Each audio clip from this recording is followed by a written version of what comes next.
afternoon, everyone. Welcome to this another CFPR lunchtime webinars today. And we're very, very pleased and honored to have a distinguished scholar with us today, Professor TARANI Chandola at the University of Hong Kong. Professor Chandola is in medical sociology.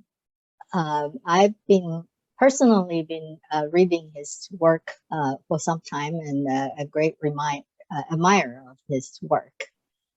He has many path-breaking work that combines social science and biological science with some biomarkers. I think a lot of this is quite unique and really push the boundaries of these two disciplinaries together and make a lot of new progresses. I have just learned that actually Professor Chandola was born in Singapore. So in fact, she has a long affiliation with Singapore and was here until age 10 or so. So we hope to bring him back soon to personally visit us and connect with many of you who are interested in working on medical sociology issues. Professor Chandola was, before joining University of Hong Kong, he was in University of Manchester in UK, and before that, University College of London. And his PhD degree was from the Oxford University. So, a quick look in the citation is a big indicator of people's achievement. On Google Scholar, I just had a look, has more than 17,000 citations. That is very, very impressive. So it is a really our big honor to have Professor with us here today. And he's now the director of Methods Hub in the Faculty of Social Sciences in the University of Hong Kong. As I say, his research primarily is in social determinants of health and how that translates into inequalities and other social processes. And he uses a lot of longitudinal cohort studies in his research. Today, he's going to talk to us about biological consequences of toxic social relationship for men and women across the life course. And I should say that this is something that I and my co-author had attempted to do this as well. So I'm really, really happy to hear his work today. And he's actually focusing on a group that's not usually talked about, and that is early youth, young adulthood. So that's I'm very much looking forward to learn from Professor Chandola. So without further ado, Professor Chandola, please, off to you. Thank you. Thank you so much for that lovely introduction, Professor Young. It's my huge honor and delight to be able to present today to you. So let me see if I can share my slides. Yes, okay. Hopefully you can see all my slides. I also just would like to apologize. I'm expecting a delivery today. I don't know what time, so it's suddenly the doorbell might go. Apologies in advance. This is work that I've been doing with my colleague Patrick Ruxel when we were both at Manchester, and we've carried on now at the University of Hong Kong. So the summary of today's talk is going to be about social relationships and health within the context of Lifecourse theory. And I'll be talking primarily about two papers that we're involved in. The first one's been published, the citations below there. The second one, I've just got some very preliminary analysis on, but the first one is going to be about functional aspects of social relationships, and the second one about structural aspects. And throughout, I'll be trying to draw on some implications for sociological theory. So to start with, I thought this quote from James House and his colleagues way back in 1988 was a very provocative thing to say in the journal Science back then, and they were saying that social relationships or the relative lack thereof constitute a major risk factor for health. And they went on to say that's similar to other established risk factors like smoking, blood pressure, obesity. So that was quite a provocative thing to say back in 1988, and subsequently there have been lots of debates about whether this is true. Is this a causal association, or is it just confounding correlation? And there were also debates around, if this is true, how does this happen? Is there a direct effect of social relationships on health, or is it stress buffering? So I've got a few causal diagrams in the next couple of slides that just illustrate this a little bit more. On the left-hand side, we have a very causal association from social relationships, good social relationships, to better health, to longer life. And on the right-hand side, we've got a correlation where we've got better health that drives both good social relationships and longer life. And a lot of the literature doesn't really tease apart these causal and correlations because it's not easy to do with a lot of measures and even with longitudinal observational data. The second type of diagram I wish to explore is this main effects versus a stress buffering model. On the top, we've got the main effects model, whereby good supportive social relationships have a direct effect on health. And I want to come back to this sort of main effects model a little bit, because when you look at the literature, it doesn't really say how does good supportive social relationships affect health. I mean, they say it's through health behaviors, for example. So if you have a good support network, you're more likely to give up smoking or take up exercise. So it's not really a direct effect, it's going through health behaviors. And for me, that's a little bit puzzling because it's not really a main effect. There's an indirect effect. And then the other kind of association that's been explored in the literature is the stress buffering model, whereby the supportive social relationships may or may not have a direct effect on health. That's why that plus sign is within brackets.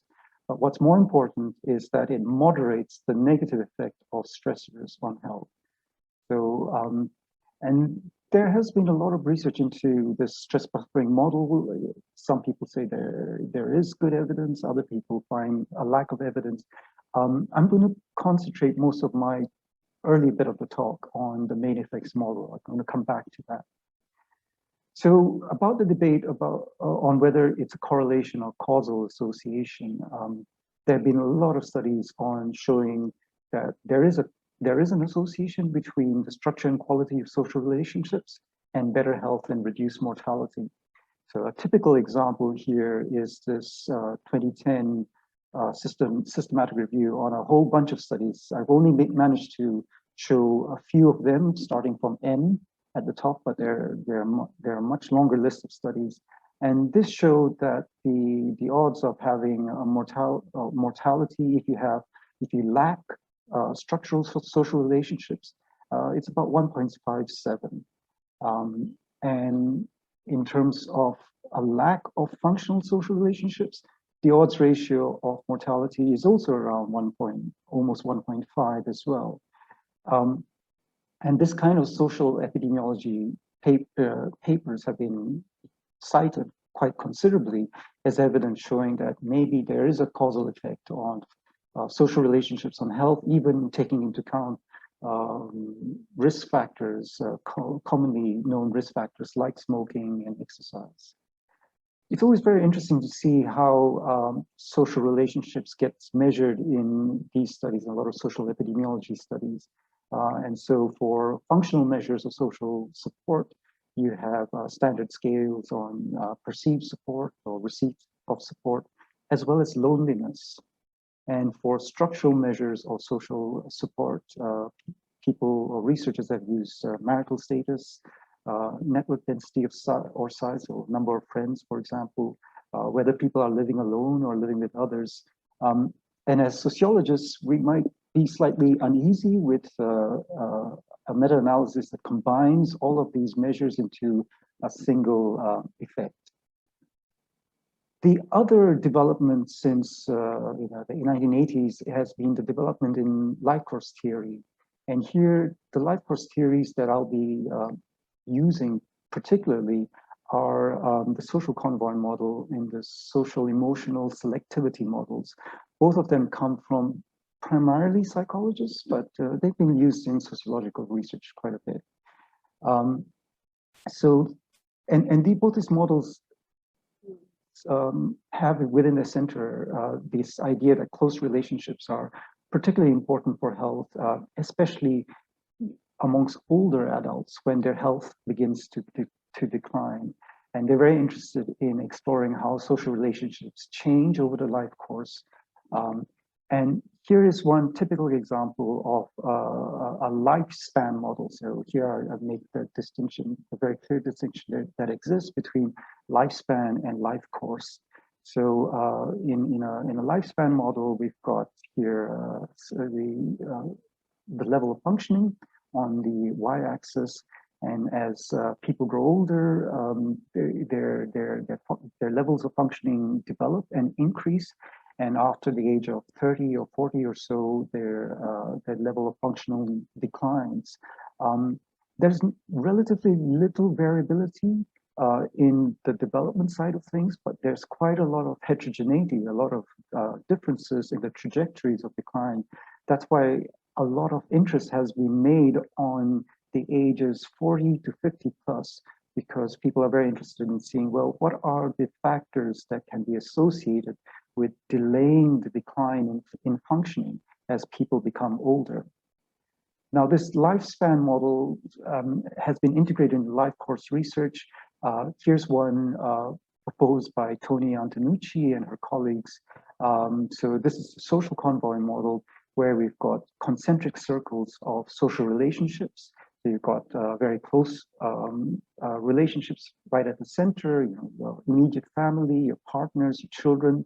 And then at the more extended networks or circles, you've got friends, cousins, and neighbors, work colleagues. Nowadays, it could be even social media contacts that people have. So, and the idea that Toni Antonucci and her colleagues put forward is that as people age through the life course, people take on convoys of these social relationships that have positive links to health.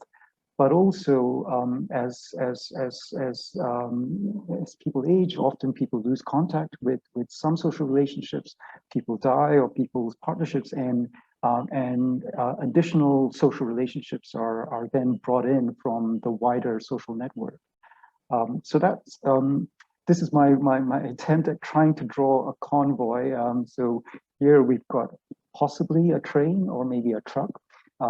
Going through life as people age. And so the idea is that we have a convoy of these social relationships that even though the specific relationships may change, they are still beneficial for our health as people age. There was a development in these ideas proposed by Laura Cartensen, where it brings in the notion of agency.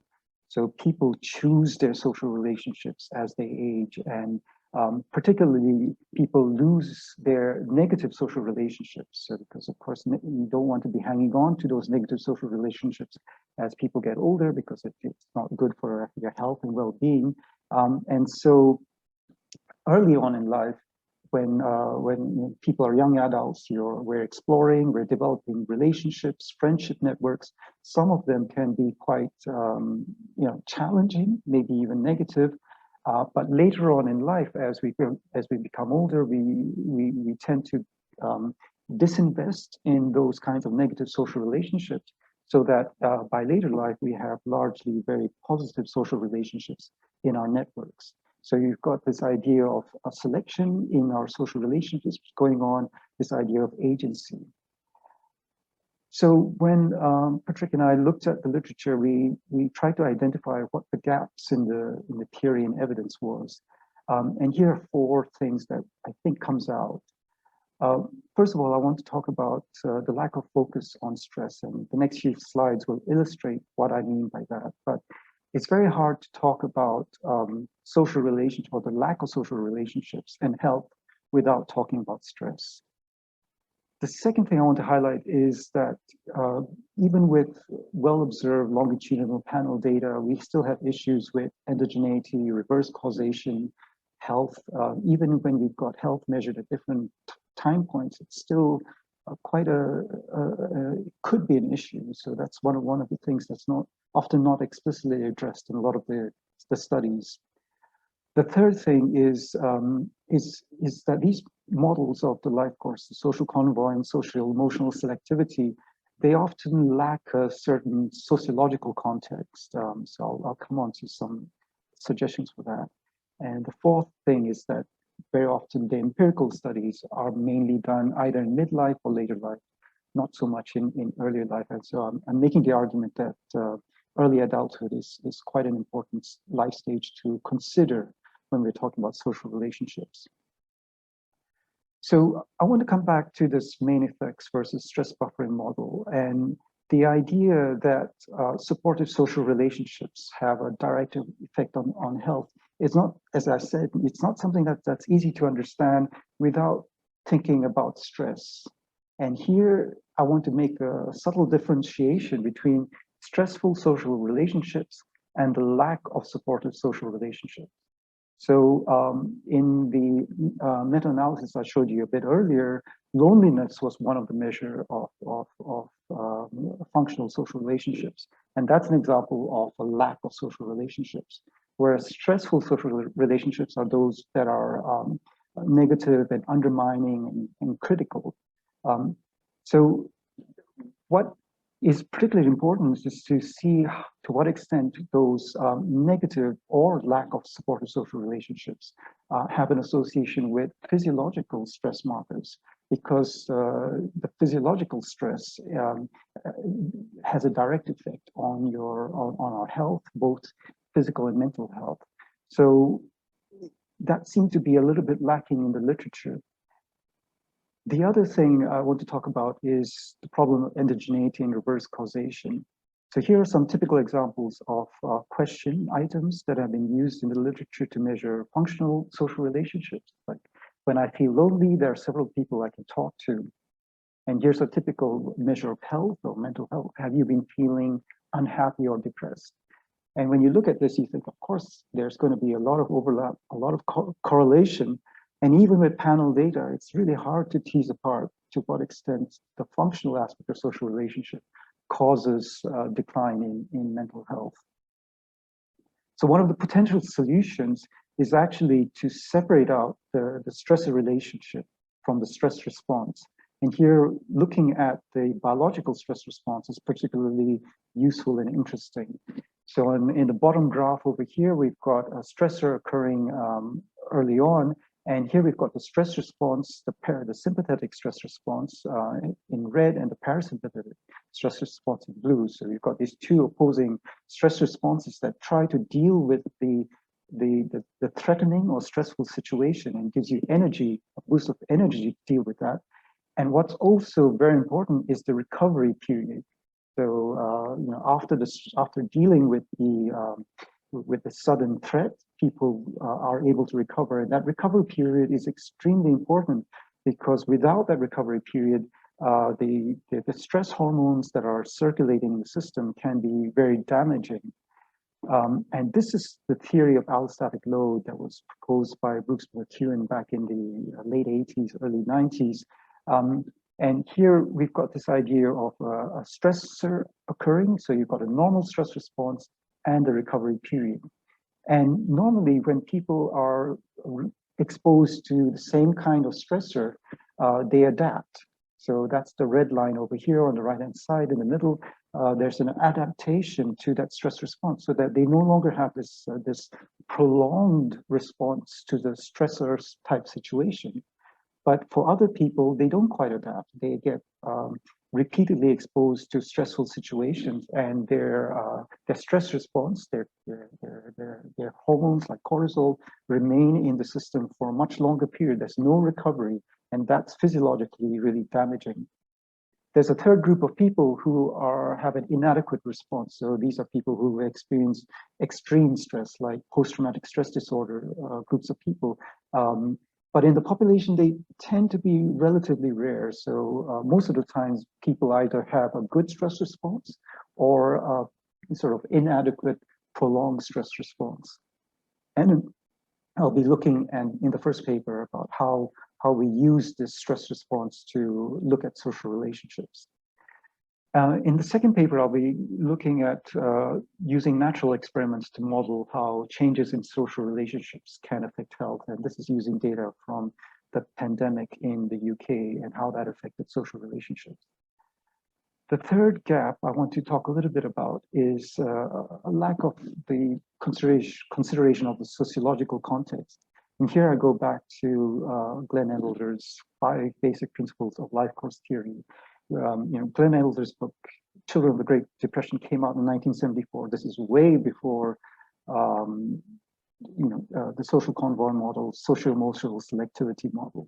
And here was Glenn Elder talking about the importance of life course. Of course, he wasn't directly talking about health, which is what those other models were talking about. But really, the ideas of life course were so clearly illustrated in his work. The importance of lifespan development, the importance of agency, individuals construct their own lives, choosing through opportunities and constraints. In terms of timing being important, linked lives, of course, being a key feature of social relationships. And the bit that I want to emphasize a little bit is in terms of time and place. So this is very much sociological, to what extent the historical context of times and places are important. And that's what I'll come on to a bit in the second paper. And the last gap I'll just want to touch upon is very much empirically based. So a lot of the studies has been on mid to later life, very little amongst younger adults. And that's, as I said, because people take a lifespan approach and they say, oh, look, all the interesting stuff is happening past age 40 or 50, so let's concentrate our analysis on that. Well, actually, in terms of social relationships, I'm making the argument that actually a lot of the interesting stuff is happening in younger adulthood, because that's when people are making new social relationships. So there have been reviews on the relationship between social support and social relationships and allostatic load. And there have been a lot of mixed findings. Non-significant main effects of social support on allostatic load. Most of the studies found that. Some support from 5 studies. Some studies showing it's going the other way, that more supportive social relationships are associated with higher stress response, higher allostatic load. And nearly all the studies were on adults in mid or later life. So this drove our hypotheses for the first paper. The first one is that the negative social relationships were more strongly associated with allostatic load than the lack of these social supportive relationships, because we assumed that the stressor should be more correlated with the stress response. The second one is coming out of the social emotional selectivity model, whereby we thought that it's the younger adults that should be more associated with negative social relationships and allostatic load compared to the older adults. And the third one is coming out from the social convoy model, whereby we thought that it's the close relationships with partners or immediate family that should be more strongly related with the stress response, allostatic load, than with sort of wider networks like friends. To do this, we used the UK household longitudinal study, or Understanding Society. So back in 2010 or 2011, there was a nurse visit whereby blood samples and other biomarkers were collected from around 36,000 people. And but you can see once we look at who actually gave blood and who actually has biomarkers available, that reduced very substantially to just over 10,000 people. So we had to do a lot of work to not only use weighting, but also try to recover some of the missing sample through multiple imputation methods. To derive the allostatic load measure, we use fairly standard measures of allostatic load that come from a range of blood-based biomarkers, some cardiovascular measures through blood pressure, systolic, diastolic blood pressure, and some anthropometric measures. Social support and social strain was derived by asking asking people to respond about relationships with their partners, their immediate family, and their friends. So they were asked to what extent those relationships were supportive, or to what extent those were causing strain. Do they criticize you? Do they get on your nerves? So I'm going to, in the interest of time, I'm not going to show you the descriptive results, but go straight to the main findings. But I do want to talk a little bit about the statistical analyses. So as I said, there was a lot of missing data. So not only did we have to use the survey weights to analyze the data that make the data representative of the UK adult population, but we also had to do multiple imputation. And the kinds of statistical models that we did was Poisson regression analysis, because the allostatic load is a count indicator. So it's just a count of how many people had these risk factors for high cholesterol, high levels of neuroendocrine markers, for example. And in all our models, we're controlling for a large number of factors that are correlated both with social relationships as well as health measures. And this is the main finding. The main finding is that for men and women, in terms of emotional support, there was not much going on. There was no real relationship between emotional support and allostatic load. If we looked at it, over all sources, whether it's partners, relationship, immediate family, and friends. But with social strain, these are the negative social relationships, there was an association in the youngest age group, age 21 to 34, and it was in the direction as expected. So those who were in negative social relations where there was a lot of criticism or negative feelings, those younger men and women had higher levels of allostatic load compared to those of the same age who had less of those negative elements in their social relationships. We see that a little bit in the 35 to 49-year-olds amongst women, but when we get to the 50 and 60-year-olds, it's the relationship between these negative social relationships and allostatic load is largely flat amongst both men and women. And then we looked at it by the different sources of social relationships, whether it's partners, family, or friends. And here we see that the lack of supportive relationships seem to be associated with higher levels of allostatic load amongst men. So young men who felt that their partners were not supportive, they had a higher stress response than young men with more supportive partners. But as they got older, really not much of an association going on there. For women, it really, that emotional support from their partners didn't really matter so much for their allostatic load. And in terms of social strain from partners, there was no significant association with allostatic load. In terms of social strain from immediate relatives for both men and women, it was very clear that the social strain for younger men and women from their immediate relatives. So remember, this is not the partners, but with their either parents or children. Those who had more strained relationships with their parents or children had more higher levels of allostatic load. And this again was only observed for the youngest age group. For the older age groups, that's pretty much a flat pattern. And in terms of friendships, a slightly mixed pattern here. So a lack of support for younger men from their friends was associated with a higher allostatic load. But for women, it was having friends that were critical and undermining that was associated with higher allostatic load amongst the 21 to 34-year-olds and 35 to 49-year-olds. So a quick recap of what we found in relation to our hypotheses. So in terms of the first hypothesis, yes, we did find some evidence that showed negative social relationships was more strongly associated with allostatic load when we looked at the overall picture from all types of relationships than lack of supportive relationships. The second hypothesis, that the interesting thing that's happening is we're finding this association to be there for the younger age groups, not for the older age groups. And that seemed to be quite striking in a quite striking pattern. The third hypothesis, which was coming from the social convoy model, we found quite surprising. That actually there wasn't that much evidence from that. That it was actually immediate family that was important, but not really from partners. So really slightly weaker evidence for the concentric circles model of social relationships.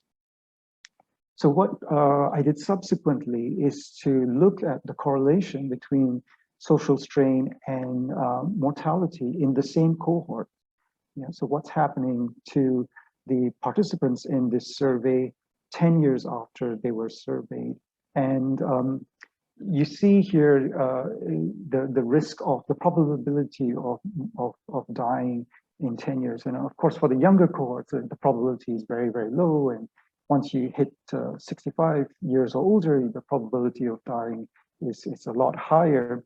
But what I found really interesting is that those who report social strain when they're young, or even up to age 49, their risk of dying increases the higher the levels of social strain.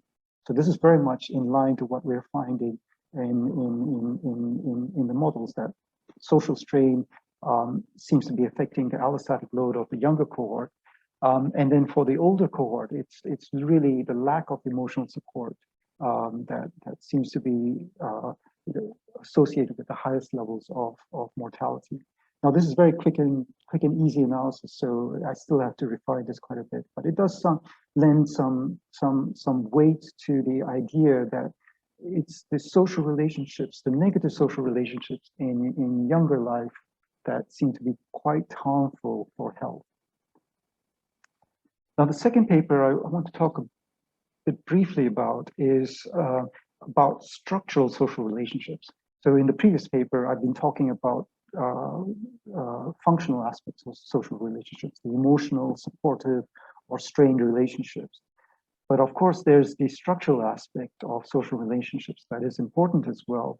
And here, what we're doing or trying to do is to look at how the COVID-19 pandemic changed the way in which we have in-person social contact. So of course, there have been restrictions in our ability to meet up face-to-face in person, and to see to what extent that exogenous change in social face-to-face in-person social contact has affected people's mental health. Now, there's been a lot of studies on the pandemic and how loneliness and poor mental health has increased during the pandemic, especially amongst younger adults. But then there's also been some suggestion that maybe there can be some substitution of in-person social contact through online social contact, some substitution of the mental health benefits of online social contact. And here, I want to talk a little bit about the idea of that was proposed initially, that people shouldn't use the term social distancing, they should use the term physical distancing. The idea that, you know, if social distancing would mean that people don't have any social contact, but actually we can contact people through the phone, through email, through Zoom, for example. So that's why we should use the term physical distancing, because we can use online ways of maintaining our social relationships, and that will substitute for the negative effects of the lack of social contact, physical social contact. This is all within the context of a lot of research even before the pandemic about the negative effects of social media use on well-being. And here the research is, you know, a bit uncertain about whether there really is truly a negative effect of social media use on mental health. And also within the context that none of these studies really take account of endogeneity or reverse causality. So here we've got a problem of, you know, if you are unwell or depressed, you're less likely to maintain your social contacts And of course, that predicts future mental health as well. So it's your health determining your social contact, rather than the other way around. And what we do is to differentiate between different modes of social contact.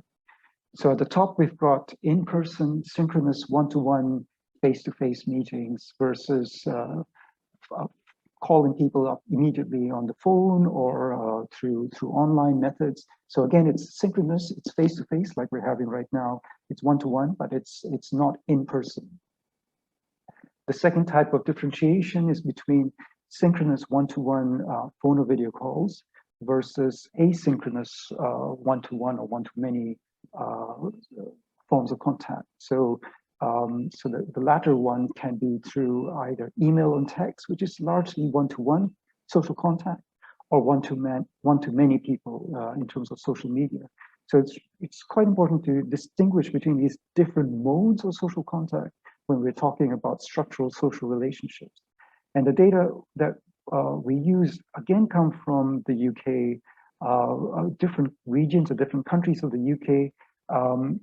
They're not all the same study, but they're collected by the same research team, and they're from different age cohorts. So the millennium cohort study during the pandemic, these respondents were largely about 20 years old.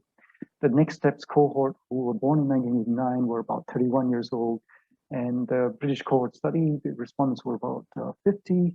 And the 1958 birth cohort study, the respondents were just over 60 years old. And in this graph, what I show is the frequency of meeting people outside the home. That's this figure on the left-hand side, and how that changed across the waves of the pandemic in the UK from May 20. So that's the blue line over here. You can see that the majority of people never met anybody outside of their own household, 60% in May 2020, and that's the first wave of the pandemic.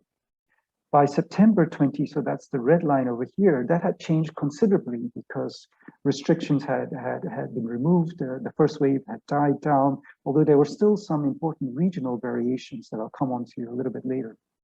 And then by March 2021, the second wave of the pandemic had hit in the UK, so restrictions in terms of physical distancing restrictions were back on. So there was, again, an increase in no contact in terms of face-to-face physical meeting people. But in terms of the other sort of digital ways or through phone contact, we really don't see that much change between the different ways. So what really seems to be driving the change in the mode of social contact in terms of meeting people physically is the waves of the pandemic and the restrictions that were put in, and also people's fears about going out and meeting people. And here's the plot of the mental health measure, which is a generalized anxiety depression scale. I've used a cutoff of 2, so to indicate a higher score indicates poorer mental health. And we can see on the left-hand side here for all kinds of social contact, there was a general increase in poor mental health as the pandemic went on, especially from May 20 to September 20. But across all kinds of social contact, you can see largely for the never group. So these are people who never had any social contact, whether that's meeting people outside the household or talking to their family or friends via phone or video calls, or in terms of electronic message, they had the poorest mental health. Yeah, the blue line you can see in most of the cases is at the highest line, with the exception of the taking part in an online community activity. And here we see those in the black line, those who did that every day, they had the poorest levels of mental health in September and March of last year. So these are the results from the fixed effects model estimates. And although the differences are not very large in terms of mental health, so remember the range of the scale goes from 1 to 4. And So the effect size here is around 0.03, so 2 decimal places. It's significant. The R square is not great. It's about 1 or 2%. But we see here that if you go from meeting people 4 to 6 days a week to never meeting anybody, people's mental ill health or anxiety or depression increased a bit.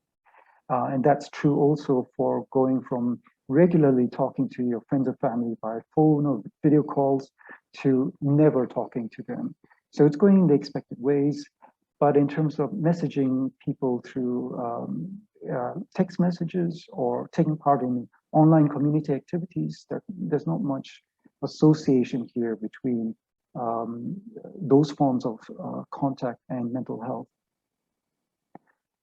For the endogeneity problem, we were doing an instrumental variable analysis. So the exogenous instrument that we're using are regional differences in in-person social contact by wave. So the blue line here is the frequency of in-person social contact across the different regions and countries of the United Kingdom, and it's pretty much flat. Everybody was not, nearly everybody was not meeting anybody outside of their own household. But by September, once restrictions were lifted, you can see some regional variation creeping in. And by March, we see even more of a regional variation creeping in. That's partly because some areas like Northwest, where I was, had more strict regulations compared to other areas in the UK. And apologies for this very messy table, but it's just a comparison of the estimates that we get from the fixed effects and instrumental variables analysis.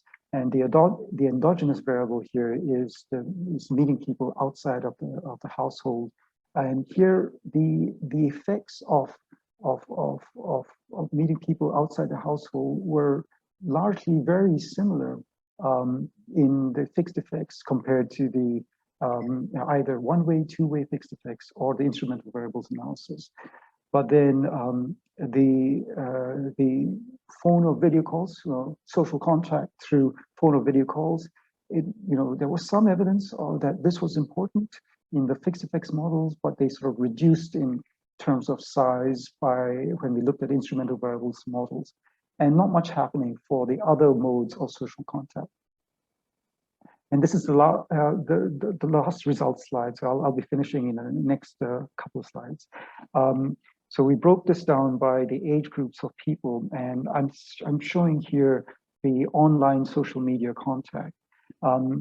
A few key points to take away here. So of course, there are very big differences in anxiety and depression between the age cohorts.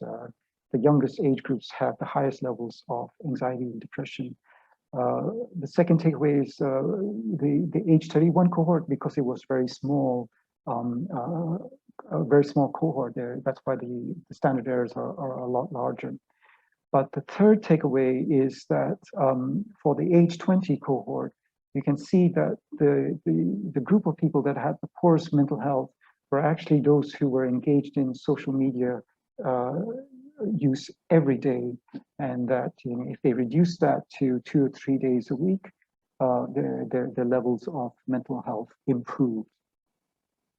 So some summary results from the second paper is that there's some evidence of causal effect of in-person social contact on mental health, but there's no evidence of substitution of mental health benefits during the pandemic to digital social contact. And also some suggestion of actually an increase in poor mental health among young adults with daily use of social media. So this is my final slide, just implications for Lifecourse theory.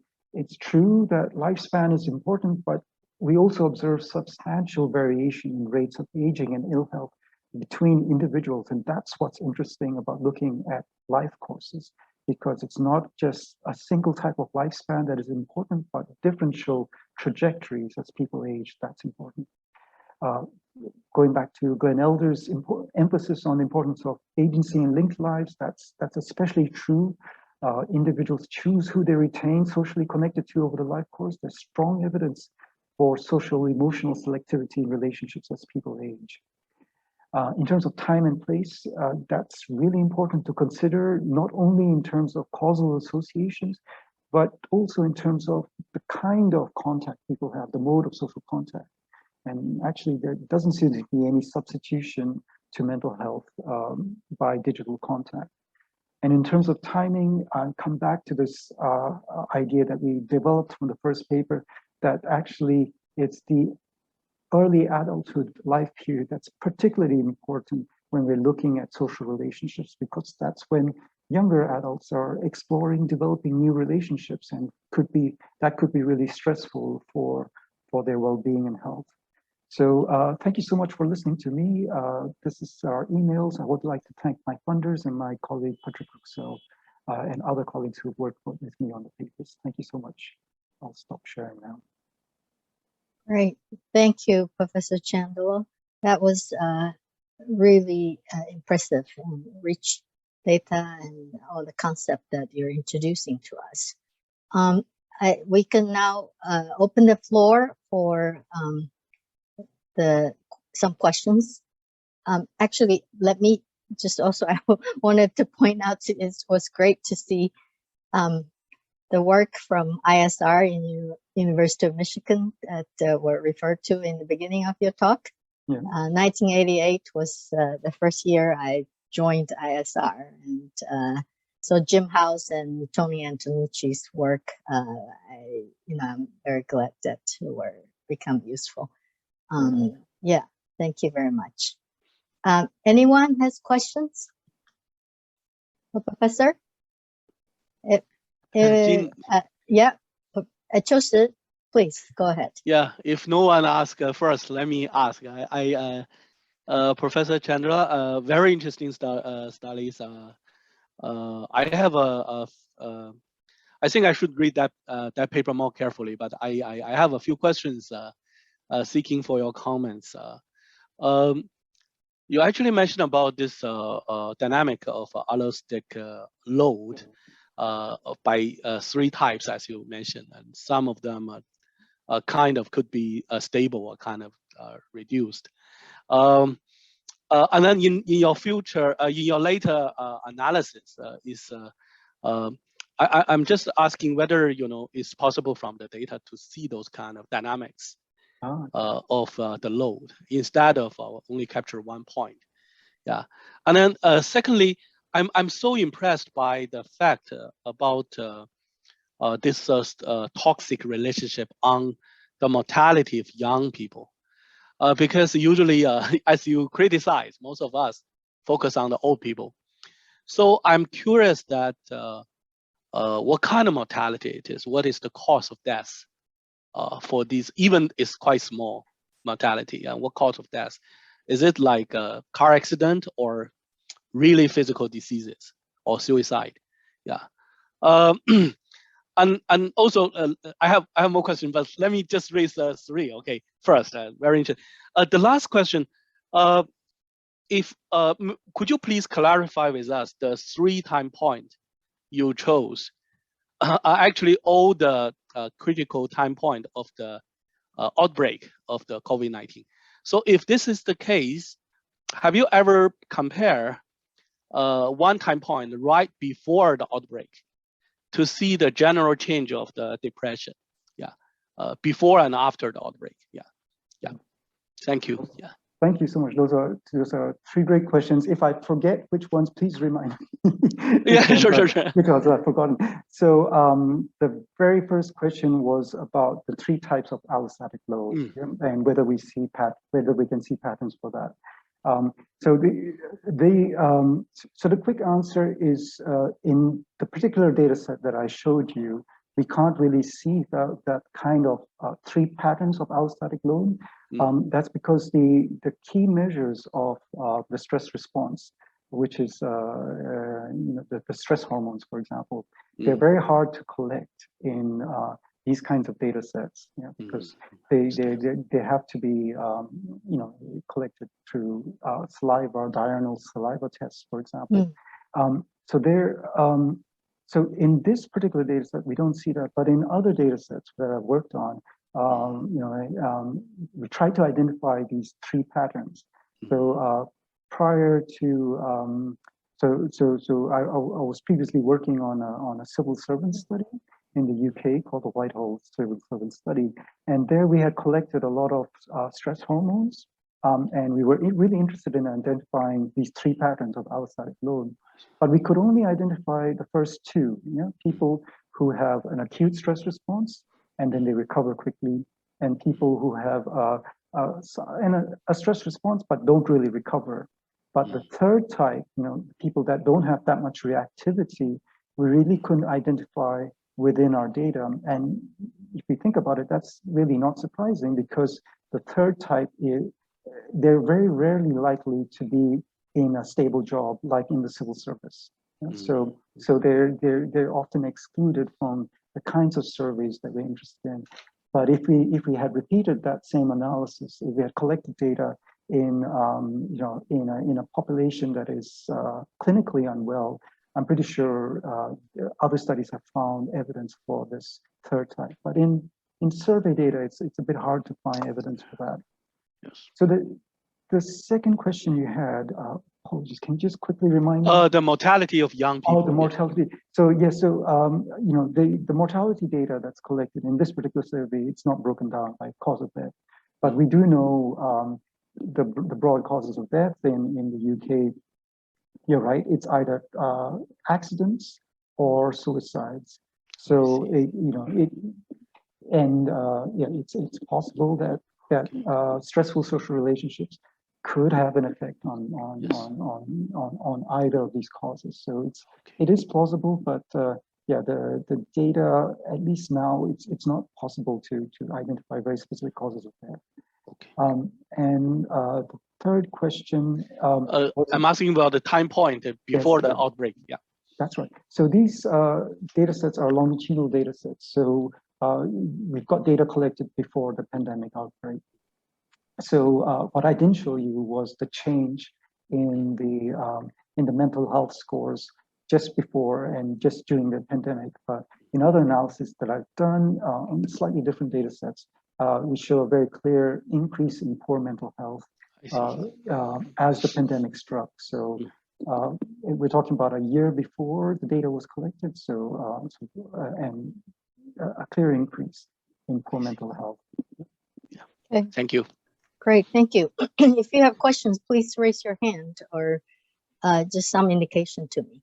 Let me ask the question. I really like, Mr. Chandola, your life course framework, and that it's really interesting to see that social relationships actually affected young adult more than other stages.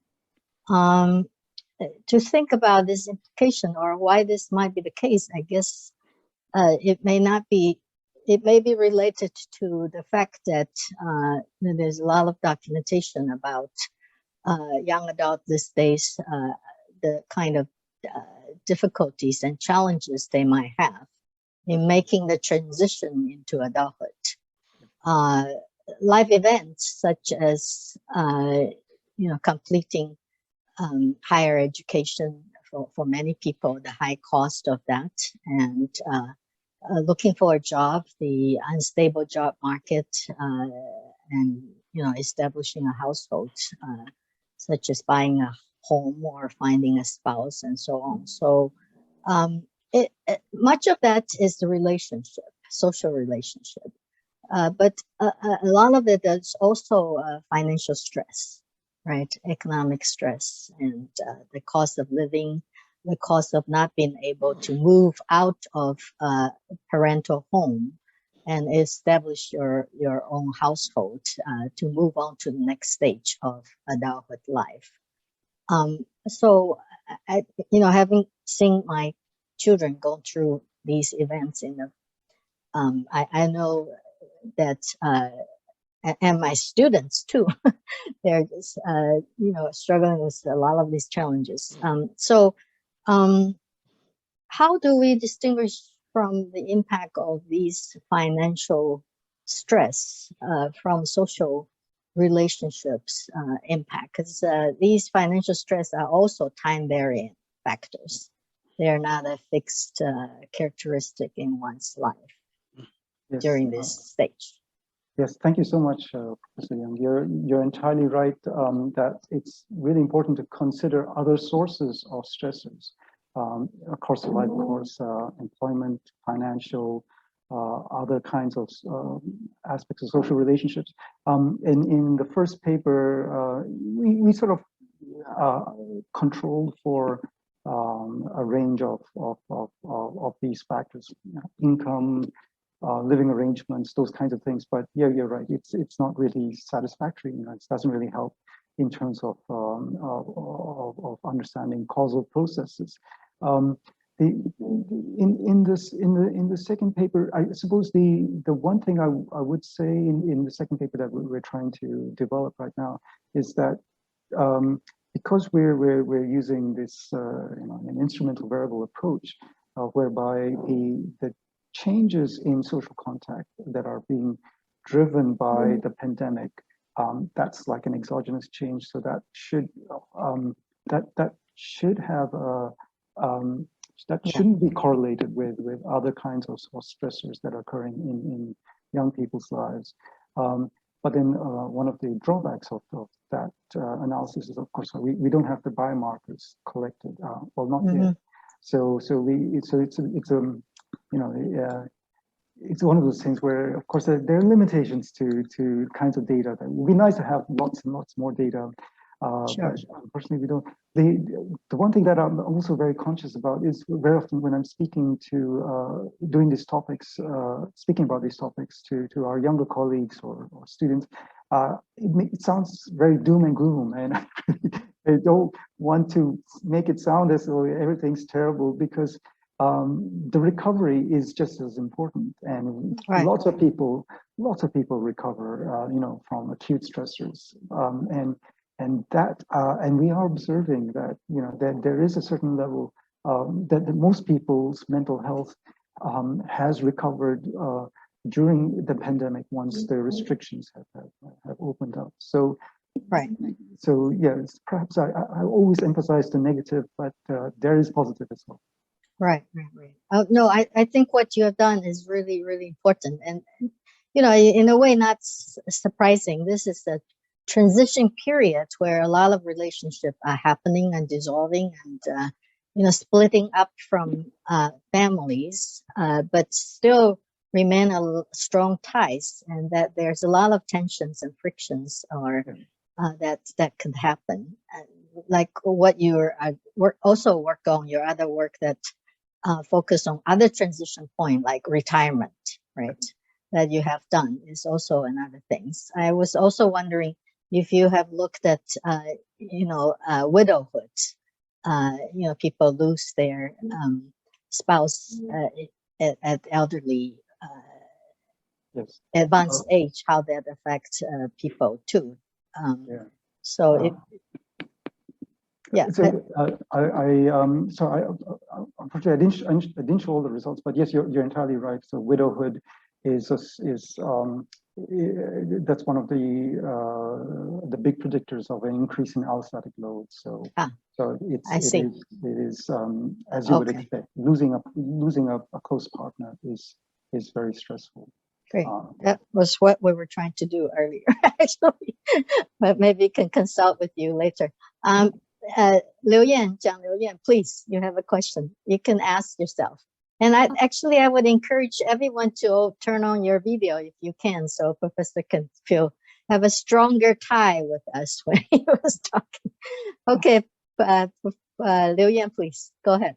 Thank you, Prof. Thank you for your insightful findings, and I've learned a lot. It's not actually, it's not a question. It's just from my personal curiosity. So as you just showed us the circle picture, like the inner circle indicates the stronger ties, then the outer circle indicates the weaker ties. So if we simply just try to dichotomize the social relationships into weak and strong ties based on the tie strength theory, so do you have like some possible hints from your data set on which one has more prevalent effects on people's health? yeah, either mentally or physically. Sure, yeah.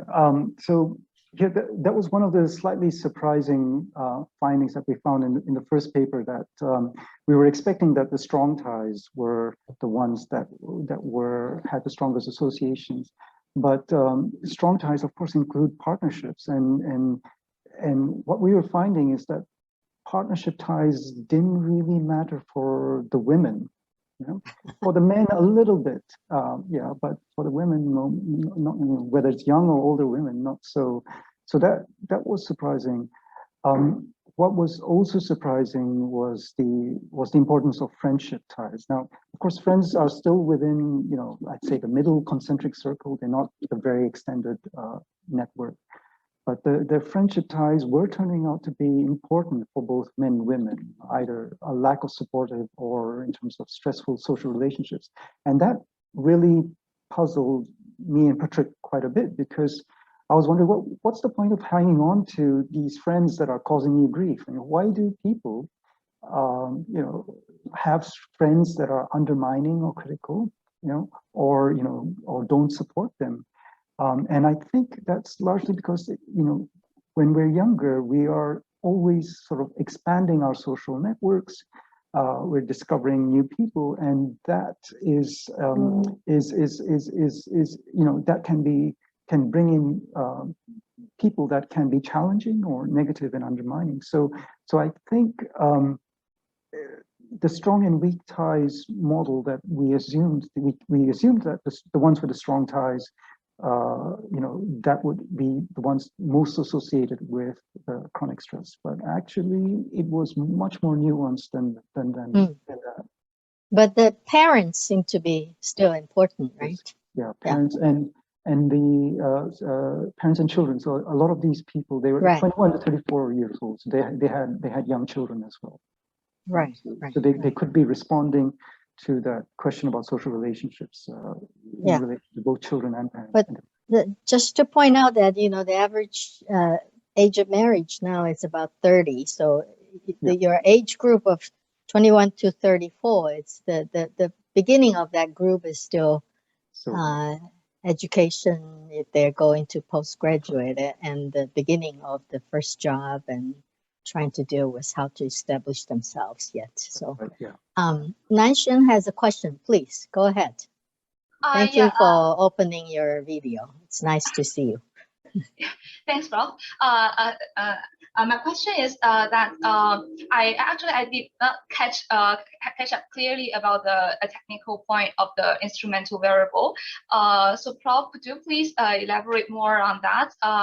If I understand correctly, in your presentation, you mentioned that you choose the number of days you met people outside in your household in person as an instrument, right? So I would like to know why you choose this as an environment, instrumental variable. Yeah. Sure. Yeah. Thank So you. so I'm not the best person to explain instrumental variable analysis, but I'll try my best. So the instrument is actually the regional variations in social contact. Yeah. So and those regional variations or in social contact, in-person, face-to-face social contact, are actually driving the frequency with which people are meeting face-to-face outside of their own household. And those regional by time variations are the instrument, and the frequency of face-to-face contact, that's the endogenous variable. So what the instrumental variables analysis is doing is saying that we've got an exogenous cause, something that is driving the frequency of social contact. That's nothing to do with your own preferences. That's got nothing to do with your own mental state. Yeah, it's something external that is maybe it's the law. Yeah, in this case, so the law forbade people from meeting face to face. So people's own preferences, or there's no way that reverse causality could come into this, because mental health could not determine the law. The pandemic meant that there was a legal status that said people could not meet face to face. But as the time went on, there were variations in that legal status. So in the Northwest, for example, of England, where I was, there was a lot more COVID infections. So those restrictions stayed on for longer compared to other regions of the UK. So these, the instrument are the variations by region and time, and the endogenous variable, is the contact face to face. And so we're saying that the changes in face to face contact that were driven by regional variations in face to face contact over time in the UK. So that change is associated with poor mental health. Yeah? So it's nothing to do with the individual's own preferences or mental health state. Yeah, thanks, Prof, for your elaboration. So for the other variables, such as the online contact, such as through the video forms and for sending the messages and community activities, so you also choose the similar instrumental variables, such as the number of days or. No, so I don't have valid I don't have very valid exogenous determinants of those modes of social contact. Yeah, because as I showed you very quickly in the graph that there was really not much difference between the waves in those modes of social contact. It was very similar. The only thing that differed was in-person face-to-face contact. So the results that I showed you, the endogenous variable of interest is only face-to-face social contact. So that's the one where we can make some sort of causal inference about, but we can't make any causal inference about social media contact, for example, because I don't have a valid exogenous instrument for that. Yeah, I see. So the instrumental variable approach only be applied to the in-person contact instead of the all those types of online contact, right? That's correct. Okay, yeah. Thanks so much, Prof. Yeah, thank you.